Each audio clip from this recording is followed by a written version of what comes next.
आपली राजकीय जेव्हा काय करायचं जेव्हा चर्चा झाली आणि आमची माणसं म्हणजे बापू तुम्हाला माहिती आहे खटक्यावर बोट जागेवर पडले. त्या माणसांच्या मध्ये बदल नाही एवढा नैतिक अधिकार आहे.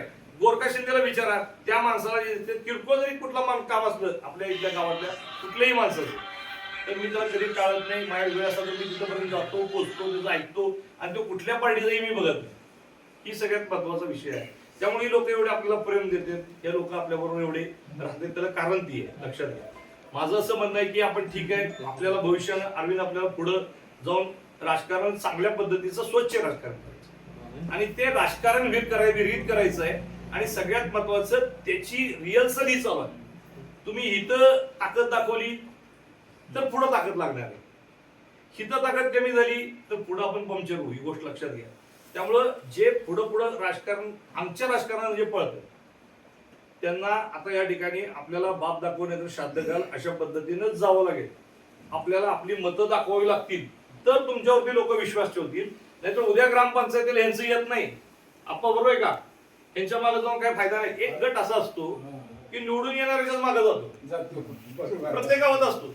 पण तुमची ताकद दुबळी वाटली तात्या बरोबर आहे का, तर तुमची ताकद जर दुबळी वाटली तर ती लोक जी अगदी बरोबर सेंट्रल प्लेसला येते ती माणसं आपल्या बरोबर येत नाहीत. त्यामुळे प्रत्येकाची माणसं कोणच मोकळा नाही. ही जरी आपली प्रातिनिधिक मिटिंग असली तर प्रत्येक माणसाकडे माणसं आहे. एवढी कोत आहे तुमच्याकडे, प्रत्येकाकडे क्षमता आहे. आपण सगळ्यांनी जर चांगल्या पद्धतीने काम केलं आणि मला वाटतं ग्रामपंचायत लांब नाही ही झाली की लगेच ग्रामपंचायत मला व्हिडिओ म्हटलं लक्षात घ्या. कारण तसं सुप्रीम कोर्टाचा आदेश आहे, त्याने टाइम लिमिट दिलेलं आहे. त्याच्या आत सगळे इलेक्शन त्यांना संपवायचे. त्यामुळं आपल्याला हे जे इलेक्शन आहे ते चांगल्या पद्धतीने न्यावं लागेल. आपल्याला दोन गोष्टी यामध्ये प्रॉब्लेमॅटिक आहे, गोष्ट लक्षात घ्या की सगळ्यात महत्वाचं सांगतो की या राष्ट्रीय क्षितिजावरती पहिलं बंड कोणी केलं असेल मी केलंय. तुम्हाला तुम्ही सगळ्यांनी मला आशीर्वाद दिला. अनेक लोकांनी मला सांगितलं की दादा आम्ही त्यावेळेला पळून गावाने 100% सांगतो मी ज्यावेळेला शेतकरी संघटनेत उभं राहिलो त्यावेळेला गावानं पक्षच बघितला नाही. परंतु तत्कालीन परिस्थिती बघा, कर्जातनं खाली उमेदवारी आपण येतच नव्हती. येत होती का? अजूनही निकष असाच आहे की जे गाव मोठं तिथं ती उमेदवारी.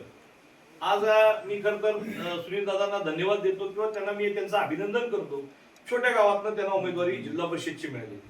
अरे किती दिवस बेलापूर आपण किती दिवस कर्जे डोक्यावर घेत होतो. मी कर्जावर बंड केलं. निवडणूक पुढच्या निवडणुकीमध्ये त्यांना हिवऱ्याचा विचार करावा लागला. त्यानंतरच्या इलेक्शन मध्ये पळशीचा विचार करावा लागला. आता थोडं सज्जनचं चालू होतं चांगलं चांगलं आहे. आता अनिल भाऊ ज्याला आमदार झाले ते केवढं गाव होतं गारडी त्यावेळेला. छोट्या नेतृत्व आता गोपीचंद पडळकरांचं उदाहरण घ्या. त्या गावामध्ये 500 पण मतं नाहीत पण त्या गावातला एक आमदार आणि प्रभावी आमदार झाला.